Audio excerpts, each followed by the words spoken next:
Good evening. Welcome to The Conversation. I am Kwame Thomas. Today we will be examining two significant topics: the redefined view of heroism in Jamaica with social history professor Verene Shepherd, informed by insights, of course, from those who have contributed significantly, Rupert Lewis and Amina Blackwood-Meeks. A little later down, we will be exploring Jamaica's economic future with Dennis Chung, as he discusses Fayval Williams' recent appointment as the first female Minister of Finance. It promises to be an insightful discussion. Stay with us.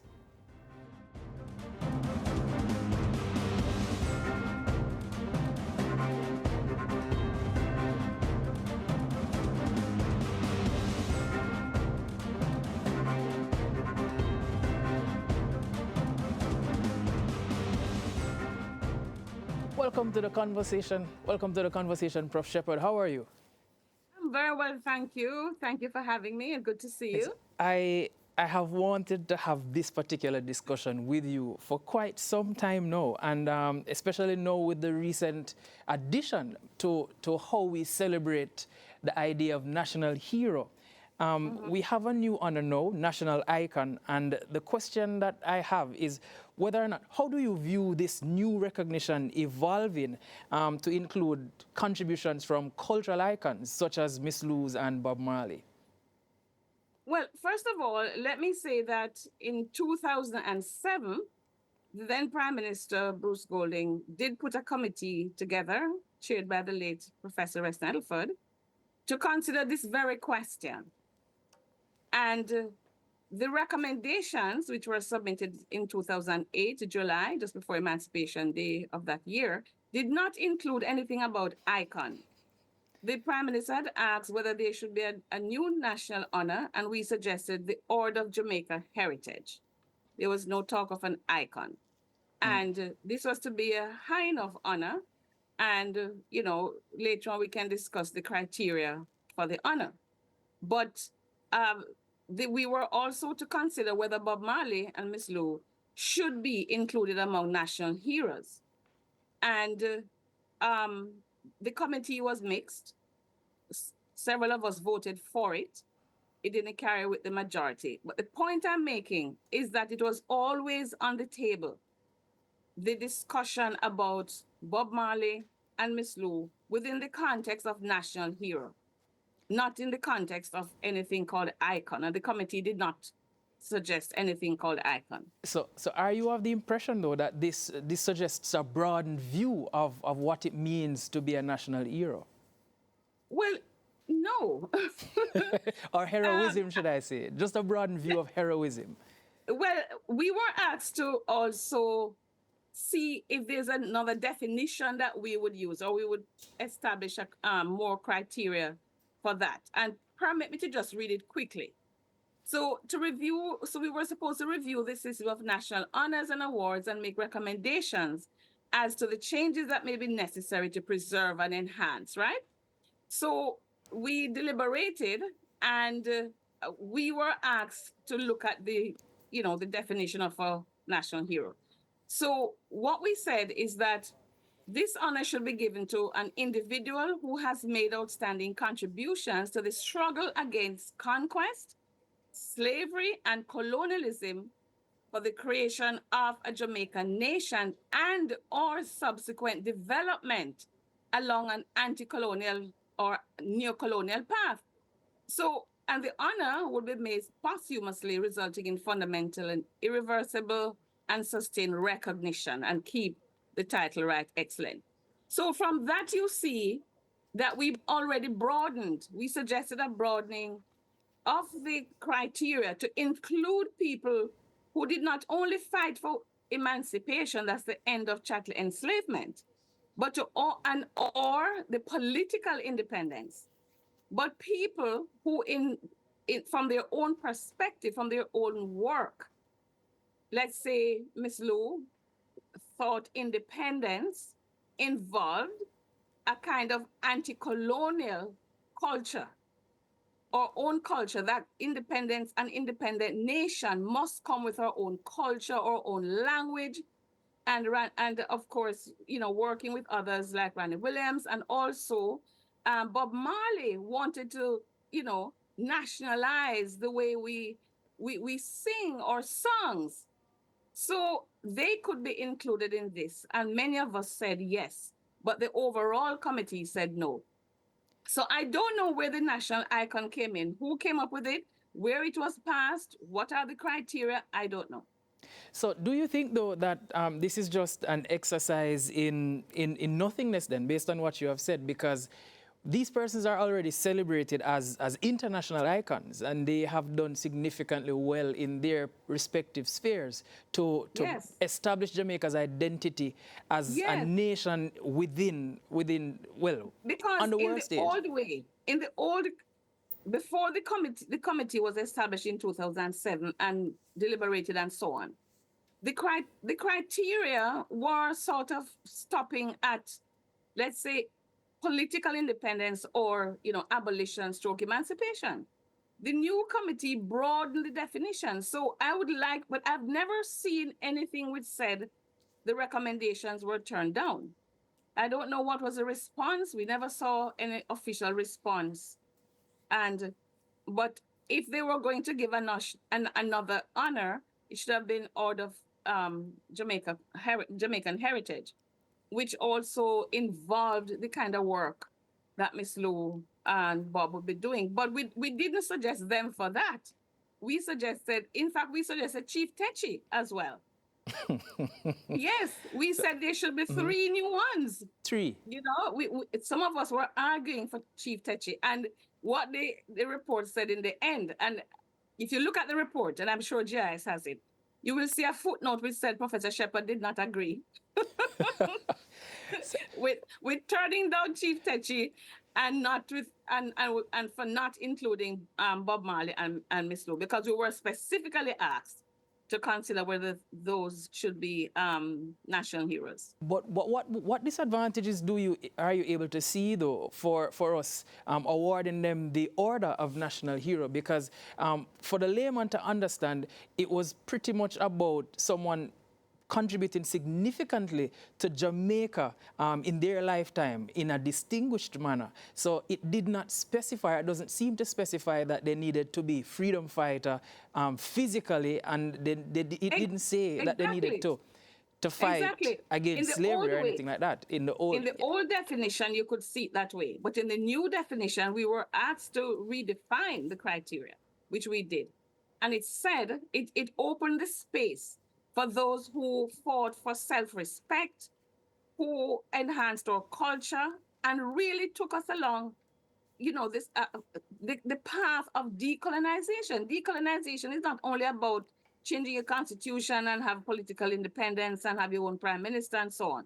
It's about, in fact, we are still in that mode of symbolic decolonization. The colonialism, let's put it that way, exists still in so many aspects of our lives in Jamaica. You're talking about the institutions that we have?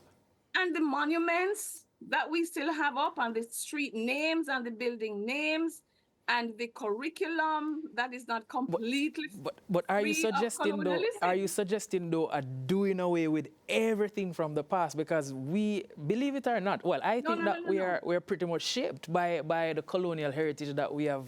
We are shaped by our past, and we must never forget the past. Yes. But it doesn't mean that we are going to throw these people in the sea.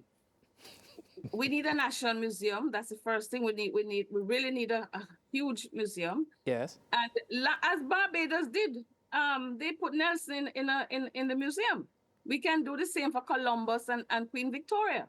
But we should put on our landscape, and that's part of the decolonization mission, people who have been struggling against colonialism and who have brought us where we are. So not to do away because the present is informed by the past. We want people to be able to go to a museum and we can label them and say who they were and the dastardly things some of them did. But we want to promote our own icons and people who really have been carrying us with our language, or culture, or dances, all those things which our ancestors or enslaved ancestors were not permitted to do. We have been able to change the society and the thinking in a way to have appreciation. You go to Emancipation Jubilee every year. What do you see on stage? you know?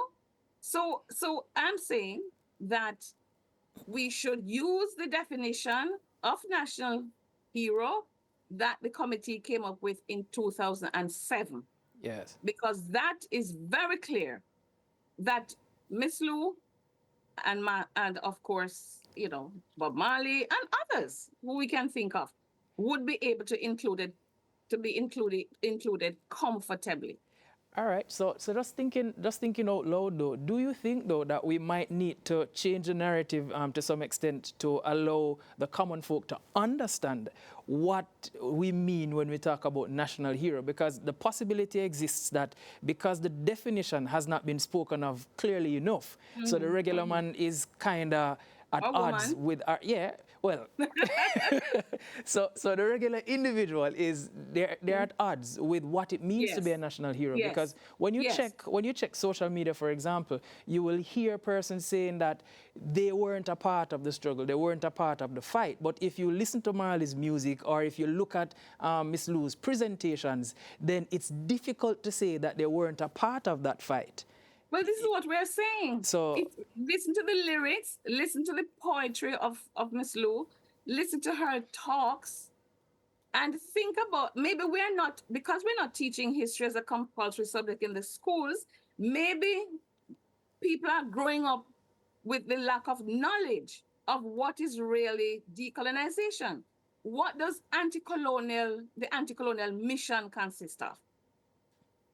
It means reframing the way we look at our history. It means talking about and nationalizing heroes and heroines. It means expunging, as Minister Grange did, with support from the government, actually on two sides. There was bipartisan agreement yes. to expunge those who were called criminals. Or you can have our heroes and then you continue to call them criminals, because it's the British who call them criminals. We didn't. Our people didn't. So I'm saying, once we have that public education and the education in our schools to support it, I think people will understand why some of us are saying Bob Marley and Miss Lou qualify. But you are right. Maybe they don't have the information that we have. So I would make a call for the 2008 criteria to To be be made used. public. Yes, and for more public education around it. All right, so we shift gears a little to talk about language and identity. We see that Miss Lou's influence and Jamaica's patois, then subsequently Jamaican, is profound. Do you think that this particular honor is a step toward valuing patois and Jamaican as integral to our national identity? But the name of the honor doesn't do that. We could talk about Miss Lou and how she contributed to the nation language if we make her a national hero as well. Because when we look at the national heroes that we have a narrative about what they did. And I grant you that people know less about Queen Nana than about Miss Lou. Yes, you are correct. So I'm saying, once we have the profiles of everyone and what they did, we will see that the profiles are different because our history has evolved.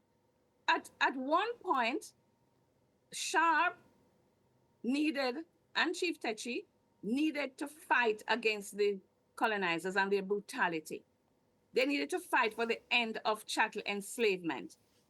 When that was achieved with boots on the ground, then Bogle and his army needed to come in and fight another fight, because emancipation was not accompanied by the kinds of developments, the kinds of justice, the end of anti-Black racism. All those things were anticipated. Those things were not apparent because the colonial governors like Eyre were still here. So Bogle had to fight, and his army had to fight that fight. Then comes independence, or the move for independence, and you had Norman Manley and Bustamante. They fought another fight, not with guns and cutlasses, but with their intellect and with their knowledge of what true independence is.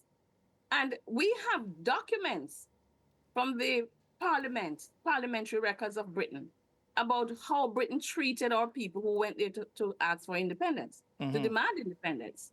So we could then add what Miss Lou did, what Bob Marley did, the way in which through his lyrics. And this is the issue.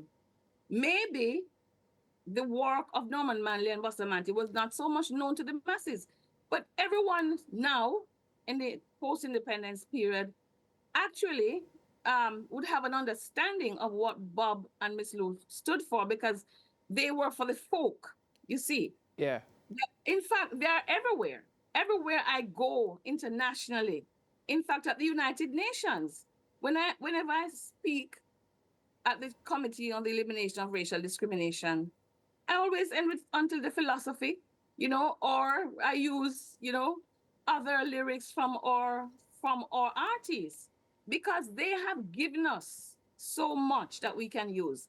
And there is pride in the Jamaican language. And some people, I know a friend of mine who had to have 2 language qualifications apart from the language spoken in that country. Yes. And she used Jamaican nation language as one of them, and it was accepted. Oh. We are the ones dissing our own language. Yes. And we must stop it. All right, so as we ease into the break, though, one of the things that I want you to consider is whether or not this might be some level of hypocrisy in giving or bestowing the title of national icon, because it leaves some things to question. But we'll continue with that discussion after the break. You're watching The Conversation, where I'm speaking with Professor of Social History, Verene Shepherd. We'll be right back.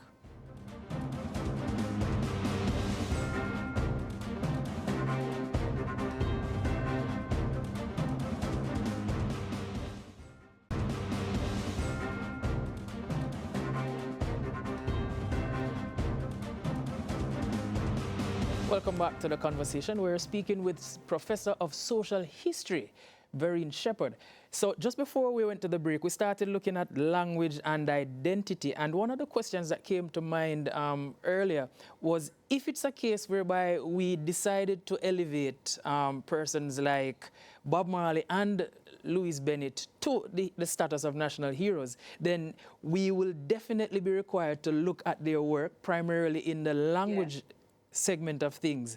And that might be an inherent fear, because we have started with the whole idea of we look at the Bible. There was a version that was done in Patois, or in Jamaican, sorry. We haven't heard much about that afterwards, but then there has been some agitation to elevate Jamaican to the status of a national language. So it wouldn't be that English is our first and Patois or Jamaican is our second. It would literally just be English is our first language, or is one of our languages, and Jamaican would be the other one. What are your views on that? Well, we must not be afraid of being multilingual. If we want to operate in the global village, if we want to be truly educated in our own space, we need to embrace the idea that we can speak different languages. And I know Professor Carlin Cooper, for example, Professor Devonish, so many people have been telling us, not just Miss Lou, telling us that we must take pride in our culture and pride in our language. But what do you think have led to this, though? Why we are looking at it from that perspective? Because of our mindset. We're too colonial in our mindset. You have the kind of elitism in Jamaica, which has no respect for the nation language. And it is a language that is spoken by so many people here. What we do is make fun. When we're going to give a joke or think something is funny, we use the Jamaican language, some people. But for other people, it's a normal language. I didn't grow up speaking the English language. I came from a district in St. Mary, and we only spoke the nation language. Then when I went to school and so on, we learned English. Then I became multilingual. I learned Spanish as well. We have neighbors who speak French and Spanish. I see that we have embraced Spanish as a sort of second language, but we haven't embraced the nation language. And our children are struggling because that's what they speak at home and in the areas of the public areas of their lives, and they're struggling. If we teach it along the English language, they will understand. But we have a colonial, too many of us, let me say, because not all of us, too many of us have a colonial mentality still. And that we have to get rid of. We have to understand that we have evolved as a people. Too many people fought for our independence and for our national pride. They suffered. If you see the list of people hanged, murdered in the struggle for freedom, significant. I think people would have more respect. But we have to embrace languages. Do you think, though, I'm sorry, I don't know French, because when I go to some meetings, I don't know what they're saying to me. No, but so I'm looking at it from a number of angles. Could it be that because we see it as being so close to English, that we say, well, it doesn't matter. We need not go as far as to make this a national language. It's disrespect. It's just disrespect. Which is, yes. Remember, our ancestors were not encouraged to speak their African languages either. Colonialism said we must speak English. We must speak the language of the colonizer. And right across the Caribbean, you will see that there are countries where it's the language of the colonizer, which is it's the main language: French, Spanish, English. But in some countries, the Creole is elevated. And people all have to translate it, in fact, when people speak it in certain audiences. So I'm saying we must get rid of that mentality which says, not na yard, no good. And we must learn the nation language, teach your children alongside the English so that they will understand. Because what we're seeing in terms of passes in exams and so on, part of that is because some of the children don't understand what we're saying. So if you gave it to them alongside another language you want them to learn, they would learn. So we just want to be clear, though. You're not looking at demoting English as a language that we use. We are literally just looking at elevating Jamaican. So it's linguistic equity. That's what we're talking about. I love that. All right. I love that term. So there's the issue, though, of class and race and bias as far as both figures that we have spoken about are concerned, where we see, does this recognition, though, or does it help in any way to address these biases and how it might reshape public appreciation for those two persons, for Miss Lou and Bob Marley? I don't think it's class myself. I mean, these Jamaicans have operated on international stages among, elite people, all classes of people. But they say a prophet is with the statement. There's a statement in it. The prophet is not without honor except in his own country. So I'm just following. We have a whole series of national honors and awards, though. We have been changing that. And I honor our country for having changed that. But let me read, can I read again for our people the definition we came up with? Because you will see that both fit. In fact, as I said, the Prime Minister had also asked us to consider whether these three, we added Chief Techi. The Prime Minister did acknowledge that there is a call for that as well, for Chief Techi.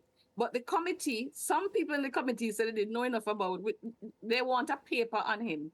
And so I'm appealing to Black X to provide the paper that from 2008, it's a year's waiting on, because we have so much on Chief Techi now. But the Prime Minister specifically said there are calls for Miss Lou and Bob Marley to be made national heroes. What does the committee think? Do we need to and secondly, are we okay with the definition? Should it be cut off at 62 or it should continue? Some of us said it should go beyond 62, because you can't say that the contribution we're making to nation building should end at 62. No.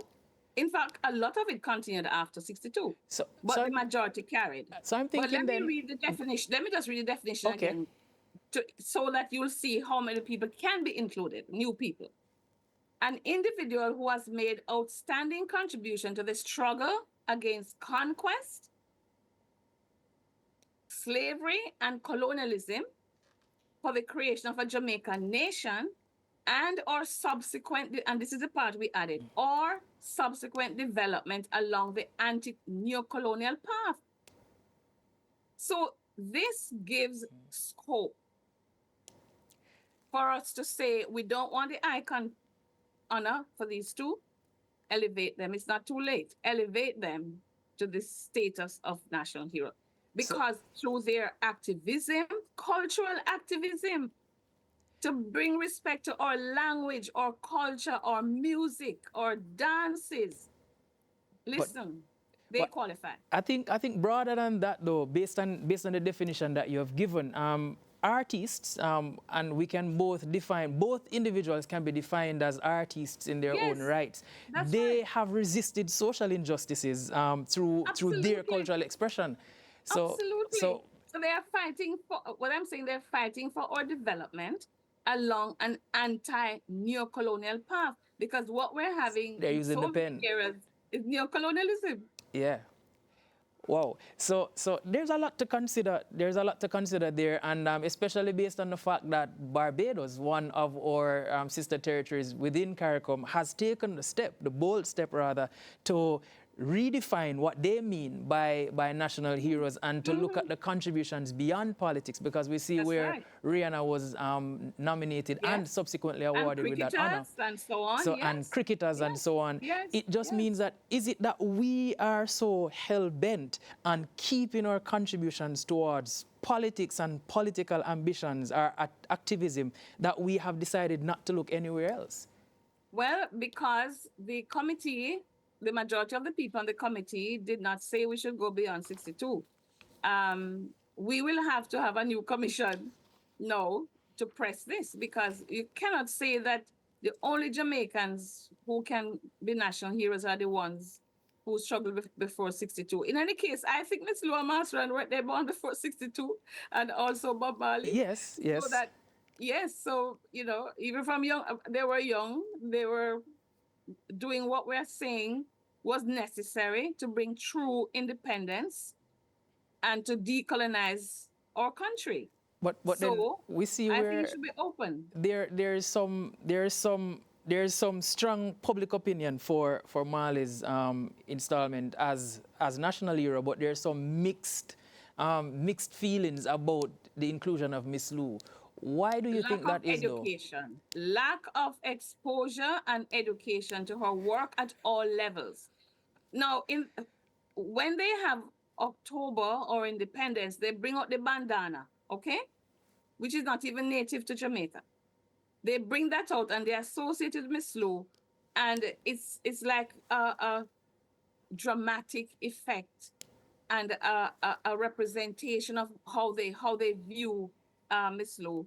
And patois is for fun and for jokes and, you know, and so on. But if they're taught from a young age who Miss Lou was, you know, I think they know who Bob Marley is because through his music and it's played all the time. But we have to do more than, we have to remind them about Ring Ding. We have to remind them about where we are coming from in terms of the disrespect for the languages and the effort to ban them and to elevate an outsider's language. So Miss Lou helped us to reclaim ourselves through cultural nationalism, espousing the idea of cultural nationalism. So last question, and I don't want to back you up in a corner, but it's just I want a yes or no for this one. Do you think, though, the idea of a national icon, in light of all that we have just discussed, is more or less hypocrisy, because we have failed to look at the true work and worth of these individuals? I have to say yes or no. Because I am saying go to what the former Prime Minister told us to find another one. Yes, Order of Jamaica Heritage. But I'm not saying that's where we should put them. I'm saying that we didn't have, there's nothing called, I don't know who made that honor, but it's not in the recommendation, this Order of Jamaica Heritage. So we want to thank you, Professor Shepherd, for your insights into this particular discussion, and certainly this invites a lot more conversation to be had. Continue to stay with us. We go for our next break, where we'll be speaking when we return with financial analyst Dennis Chung. You're watching The Conversation. We'll be right back.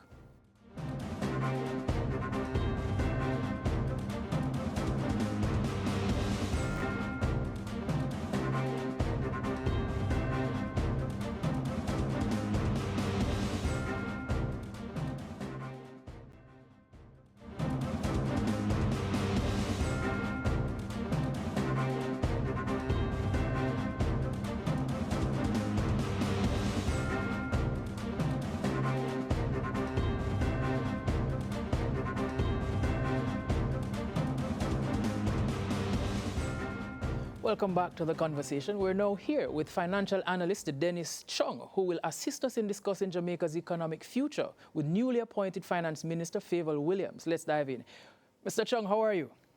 I'm good. How are you doing? I'm fine, thank you.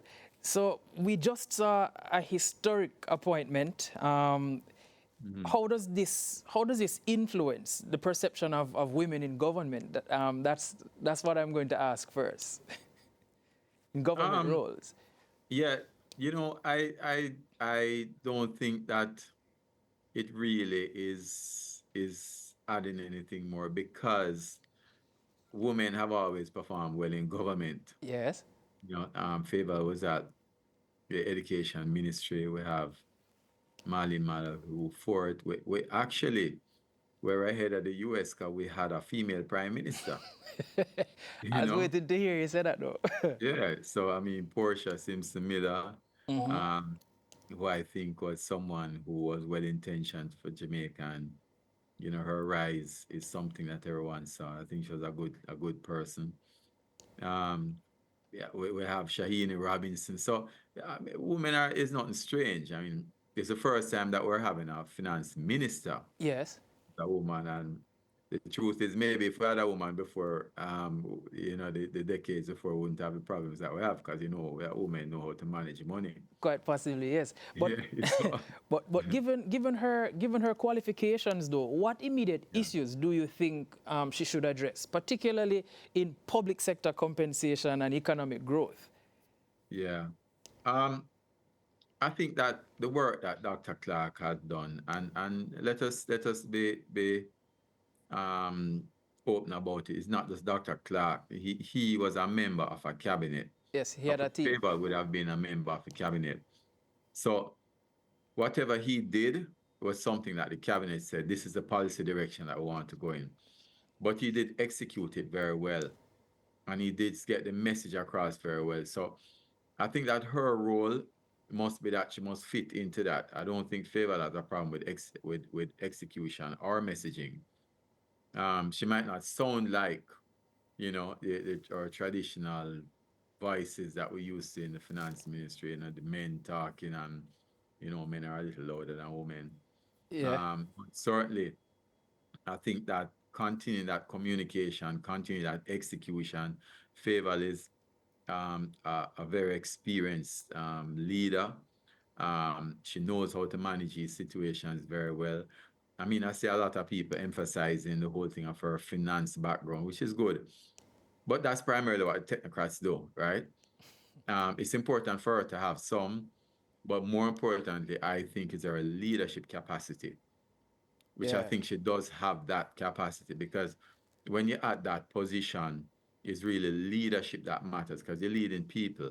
You're motivating people to execute what you want them to execute.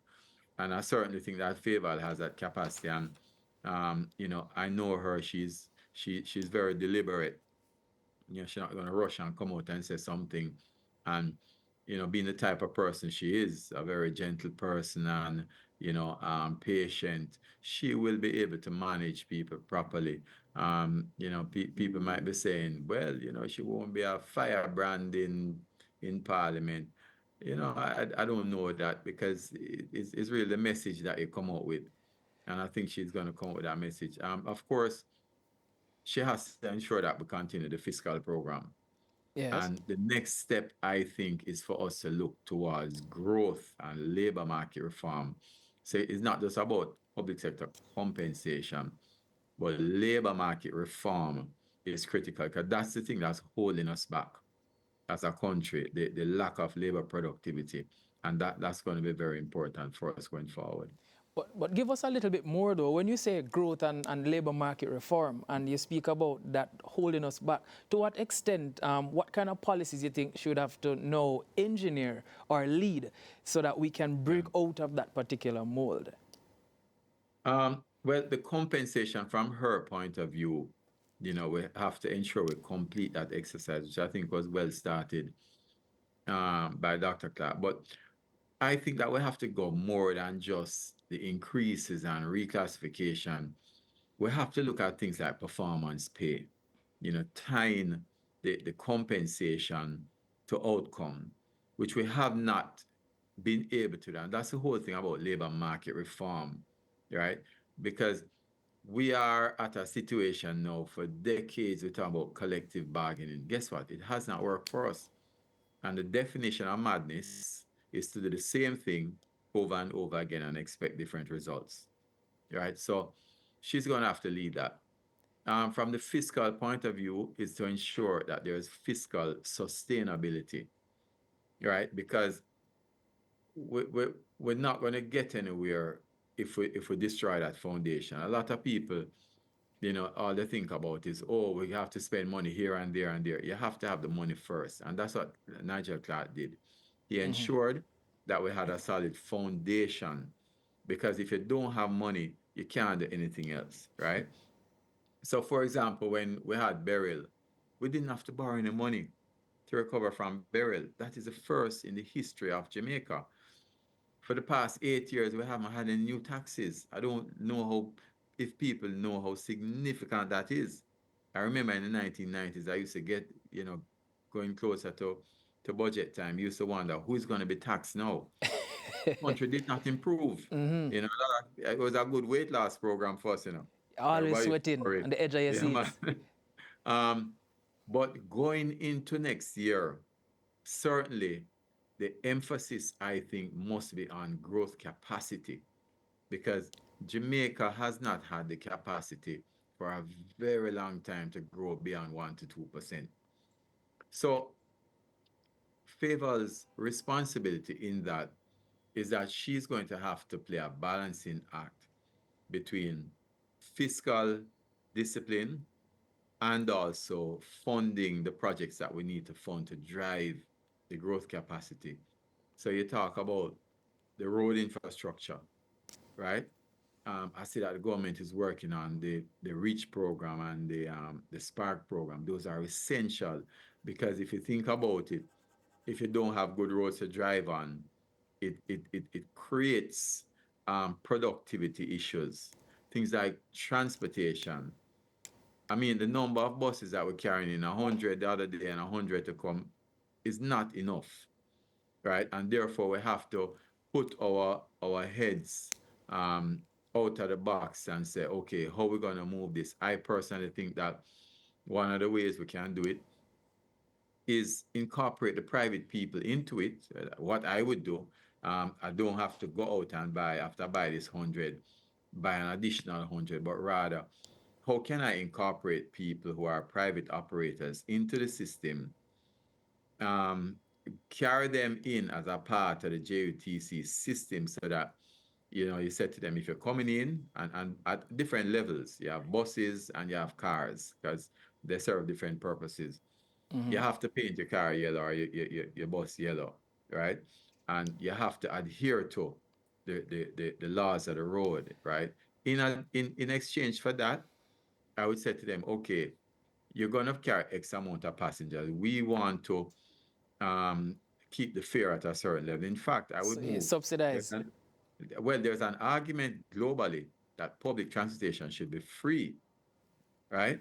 I certainly am moving towards that, right? Because when you remember, economies thrive based on the people moving around. Yeah, we understand that, but while do you think that we are there yet, though? Because we're not there yet. Because I'm thinking that we struggle with maintenance, and so if maintenance is an issue. We're not there yet, but I think that certainly we should get close to there, because I think it is essential to move people around. Because if you think about it, the lack of a good public transportation system in Jamaica costs us hundreds of billions of dollars a year. I just did a rough calculation a few years ago, right? If everyone spends an average of 1 hour in traffic per workday, we're wasting about $200 billion worth of productive time in traffic. If you had people moving around, and just think about yourself personally, right? You need to get to an appointment, right? Instead of leaving 10 minutes before because a 5-minute drive, you leave an hour before, and therefore work suffers. Yeah. Right? So we need to think about that. We need to think about the whole thing of getting more renewable energy into the system so that costs can come down, right?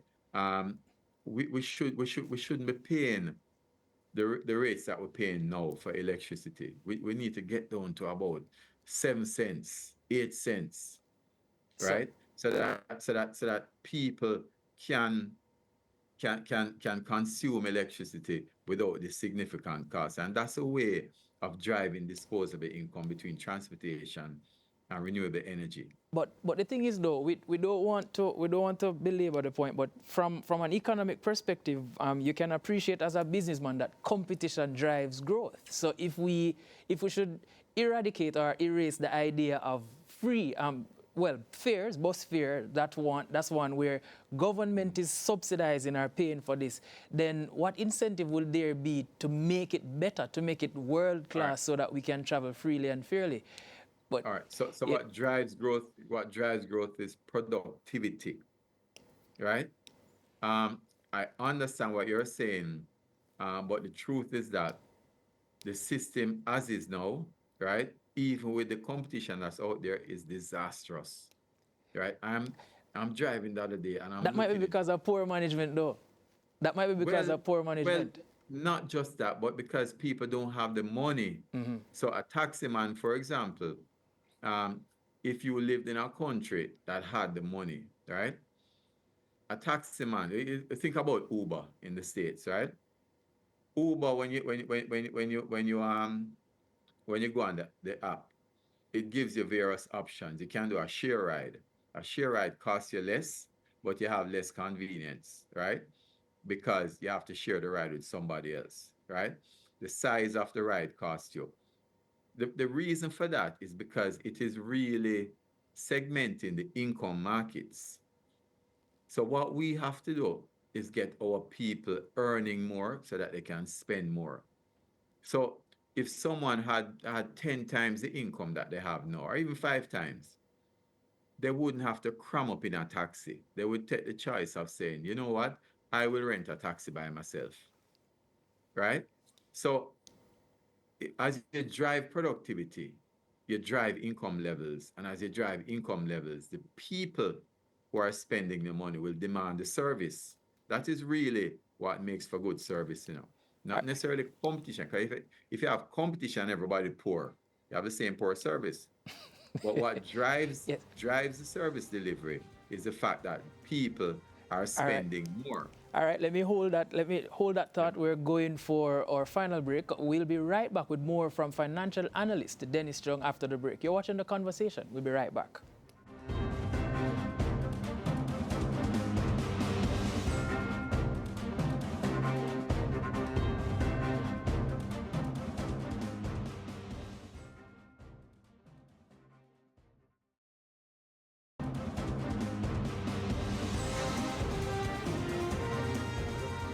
Welcome back to The Conversation. So just before the break, we started looking at some of the drivers for productivity, but with the new installation of, as the new appointment rather, of Fayval Williams as the Minister of Finance, are there any other strategies that you might not have mentioned that directly edges towards growth that we should, or she should consider rather, that you can speak about? Yeah. So legislatively, she have to look at tax policies also. I think the tax department is doing very well, but from the point of view of the legislation and the policy, I mean, that's certainly something she wants to look at. I know that the current government, the Jamaica Labour Party government, has moved more towards indirect taxation than direct taxation. I certainly think that is something that we should look at. I think that direct taxation is rather inefficient, right? It creates more bureaucracy. I mean, that's something she could look at also. The whole thing of bureaucracy also, the Prime Minister did mention it. I think she has a pivotal role to play in reducing bureaucracy, and if she focuses on those things, the things I mentioned before, and these things, we can see a significant improvement in our productivity and see the country growing at rates of 4% and 5%. How do you That's think, what we need to get to, and that needs to be our focus. yes, how do you think bipartisan support can help in that particular area, though?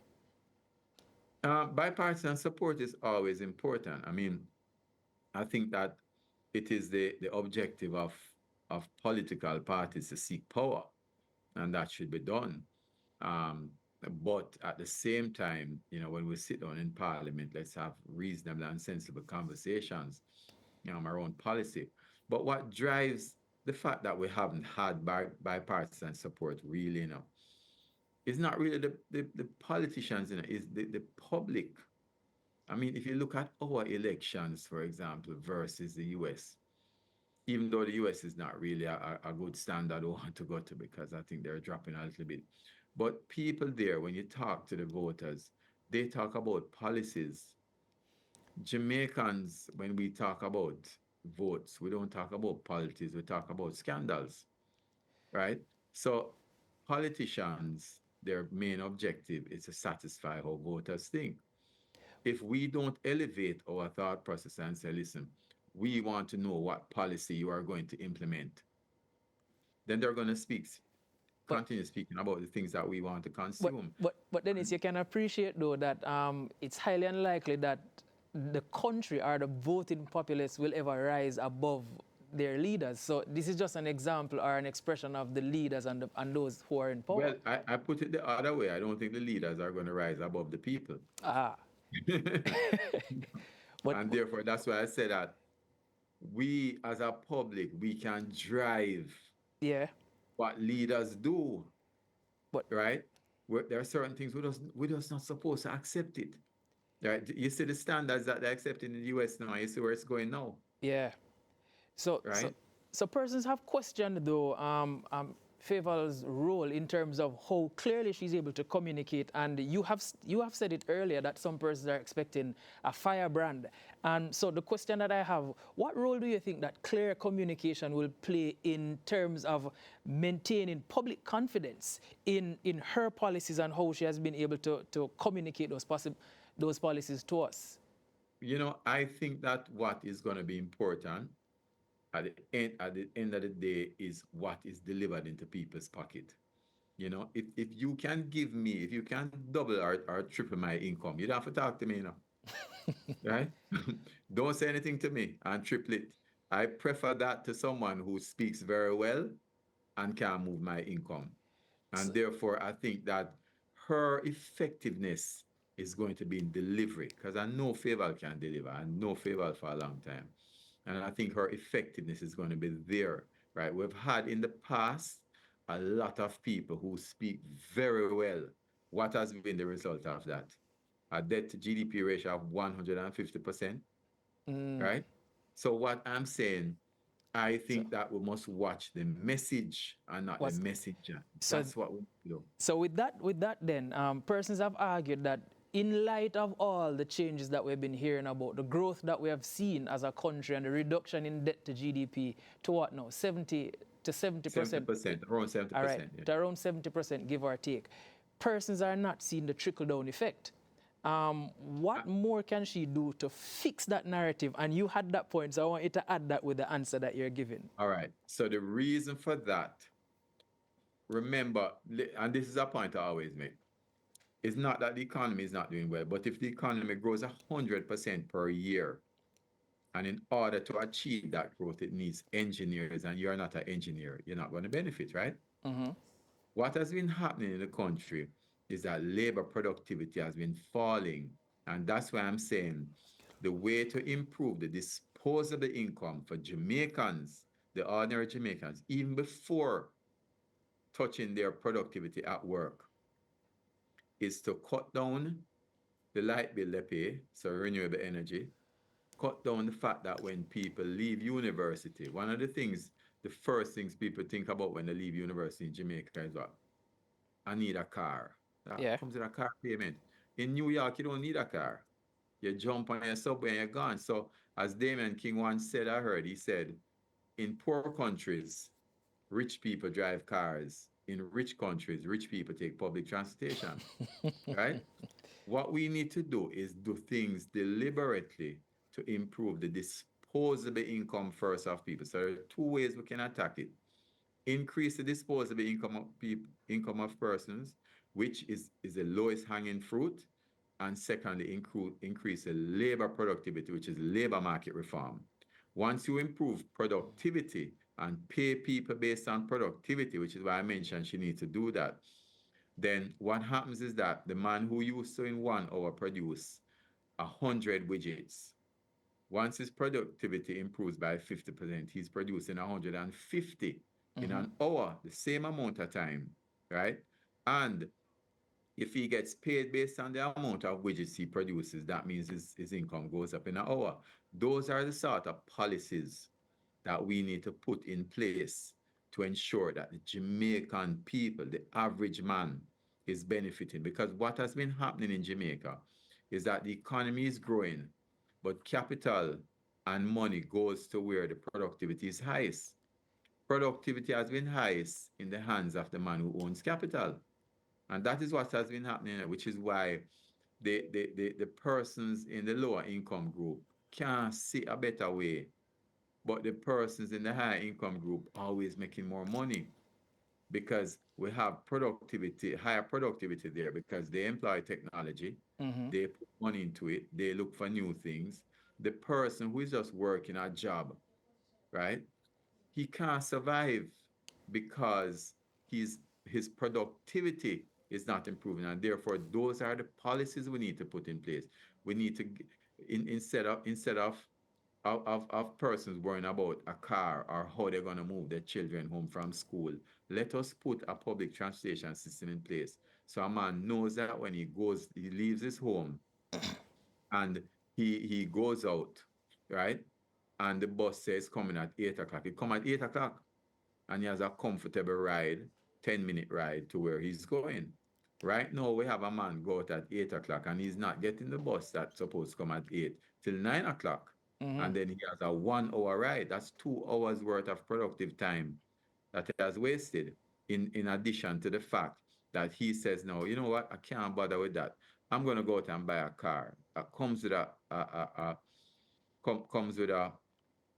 price tag, right? He has to pay that monthly. And then because we're buying the car that we don't produce, the foreign exchange rate moving, and it hits the inflation that goes into his food. You understand what I'm saying? Yes. So those are the fundamental things that we need to fix to ensure that the average Jamaican is seeing greater disposable income. Once that happens, then you create an improved middle class, and no country grows without a good middle class. All right, so we are at the end of our program, and I want to take this opportunity to thank you very much for having this conversation with us, Mr. Dennis Chung. That's all for this episode of The Conversation. We have examined the changing face of heroism and a historic step in Jamaica's financial leadership. A big thanks to Professor Verene Shepherd and Mr. Dennis Chung. Please ensure to stay connected with us on Facebook, Instagram, and on X. On behalf of the entire Conversation production team, I'm Kwame Thomas. We'll see you next week, same time, same place. Take care.